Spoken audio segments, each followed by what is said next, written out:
You're listening to Blonde. Imagine this cell. We are composed of cells, trillions of cells, but we take one cell out of there. We take one cell which is like the same as all the other cells.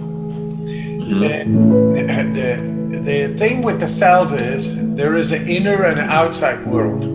There's a protective shield, outside world of the cell, and then there is the inner world.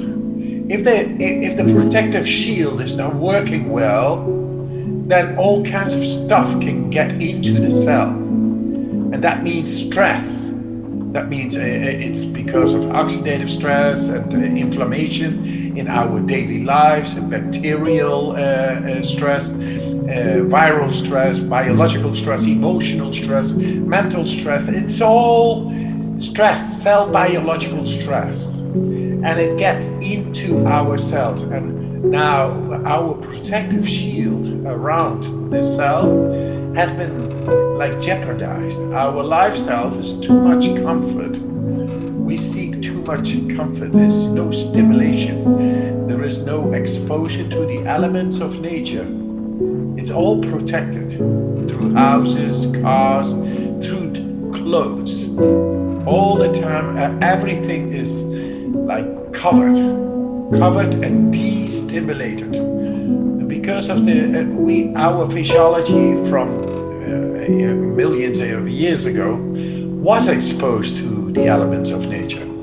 So our physiology actually is built to be stimulated, to endure, and to activate inner mechanisms that are able to endure and to neutralize the impact of environmental stress.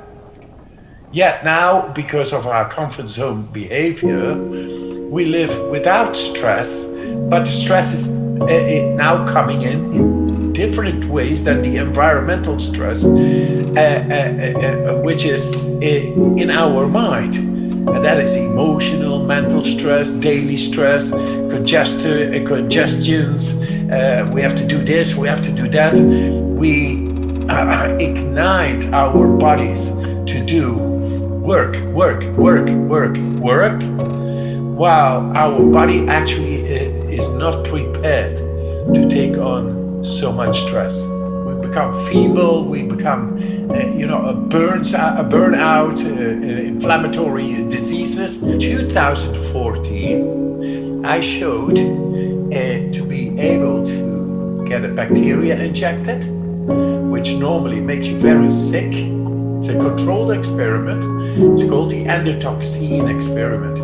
And 16,000 people prior to me, they all became sick when injected with that bacteria for between 3 to 6 hours. And then I came, and within 15 minutes, I had it within my control.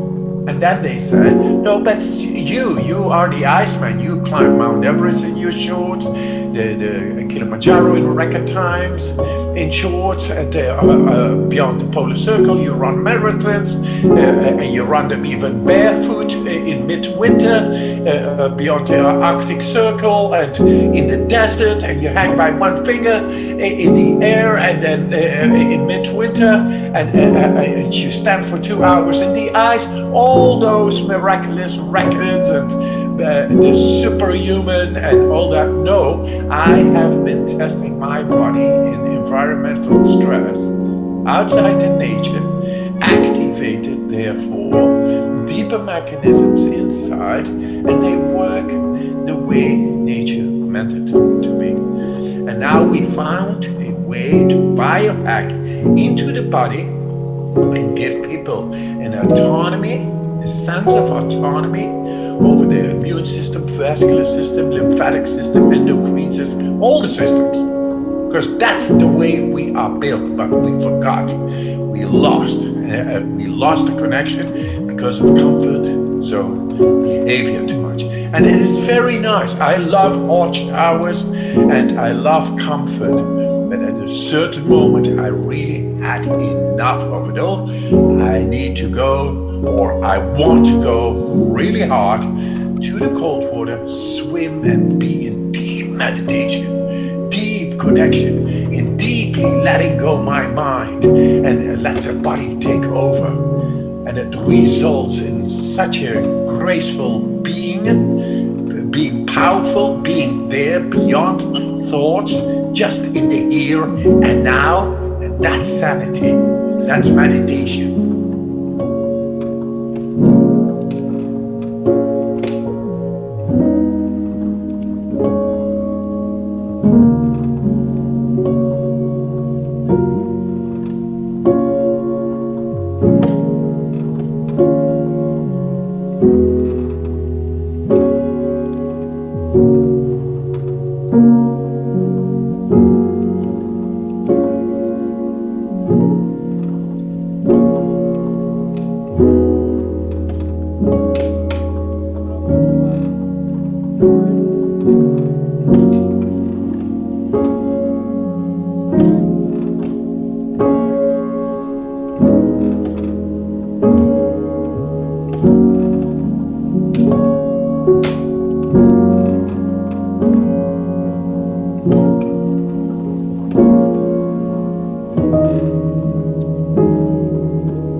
I showed it in an experiment where they poured cold water upon my skin, and my skin temperature did not go down because I did not want it to go down. You see what I mean?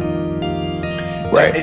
That is the connection with the stress mechanisms in the body, and just by the power of thought, which is neurology, you ignite and activate the neurology in the rest of the body to be able to endure physical stress at command of the will. And that is where our future will go.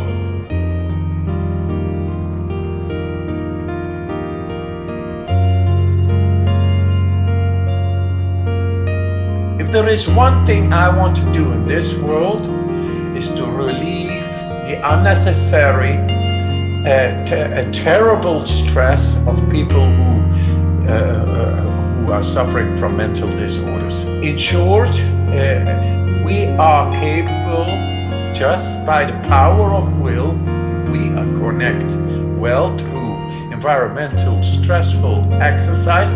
That means hormesis. That's the new exercise going to be, hormetic exercising, that to connect. What's that word?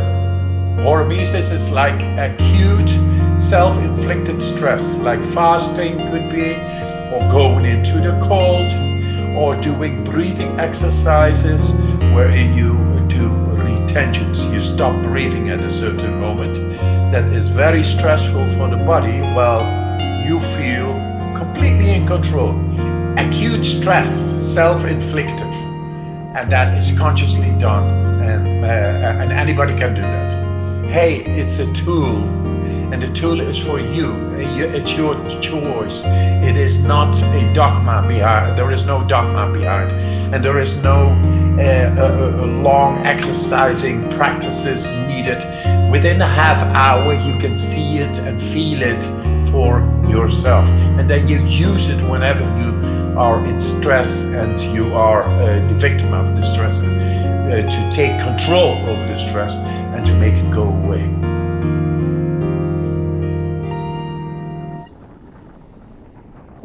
I lost my wife in '95 through a suicide. She kissed her 4 kids goodbye just before jumping from 8 stories down. There I was. I was working at that time in the mountains as a mountain guide to get some money, and she was with the family, the Spanish family, and was there in the mountains, and she did that at like 1:30 in the morning. What is that? It's like was left behind with 4 kids, a broken heart, and it's irrational. It's eating you alive. You cannot not think about it. You cannot not indulge into it. it's real. And now I know how it works. But at the time, the only time I could find relief, stop the thinking, was going into ice water and breathing exercise, deep breathing exercise. And now I know that the deep breathing exercises and the cold both able to change gene expressions in ourselves. And through these exercises, the hormesis, the hormetic exercising of breathing plus the cold, we're also able to tap into the deepest of our brain at will. That's exactly where emotions reside. Grief resides. You ask me the purpose of grief, if there is any. There is absolutely a great purpose. But back then I was very powerless in what was happening. It was all a process. She was going down. The whole of psychiatry could not help her, and nobody actually could help her. She was a beautiful person, very vital, very alive, and then a shadow came in, and it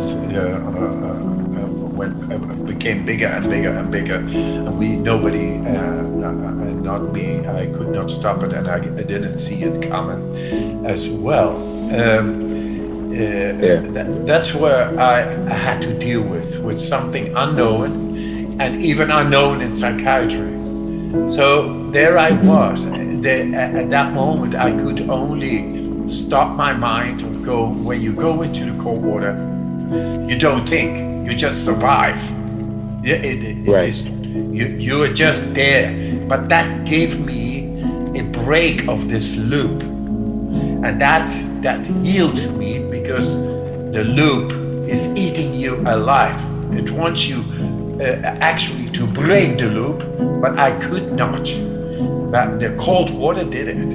Cold water gave me that relief, and the breathing exercises, they were able to tap into that area of emotions in the depth of the brain. I did that for years on my own, because I had nobody around me. I had very little money.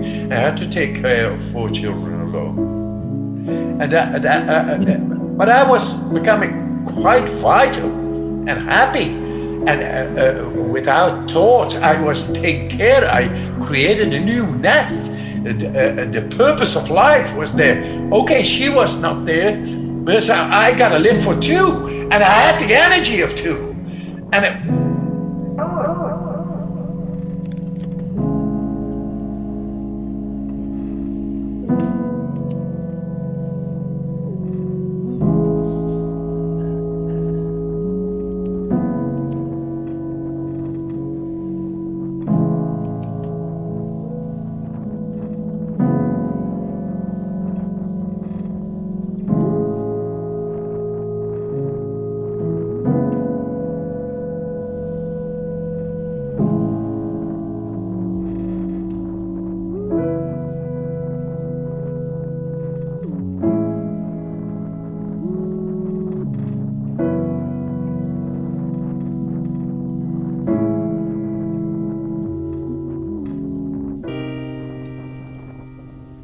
nature has the capacity not only to heal, but also take on the purpose of those who left. It becomes subconscious, it is deeply within, and it's there. Your brother is still there. He is here, and he is here around us, like my mother is around me. She is gone out of her body, but in metaphysical sense, the energies are never gone. The soul is never gone. That we are not schooled in that we do not understand. I know, I have experienced it. And of course, the whole world was not built to use natural methods to make people, to heal people, to get to their soul, to their purpose, to their core, to their sanity. No, make pills, make medicines, make dependency, make therapies, make hospitals, make whole infrastructures of dependency, enslave the people to get money. It's wrong what is happening, but I put that aside. I just come here with a positive message that the purpose of those who have gone and their lives is never gone. That we are able to realize, to make manifest, there is a purpose for everything. We only need to learn to tap in deeply enough. They talk about the unlimited power of the mind, and yet we cannot handle our mind to become happy, strong, and healthy. Hey, what's the matter? We are able to shoot people to the moon, to Mars, but not to become happy, strong, and healthy here and know our purpose? Hey, man, let's go back. Let's go back. Because we lost something. And that what we are lost, it is found. Nothing is needed. You are perfect the way you are. But not if it is systematically schooled to become this, that. You have to do this. Restrictive, narrowing consciousness creating blocks, building blocks that serves a system that serves only a couple of people. And they are not even happy. So we have to go away from that.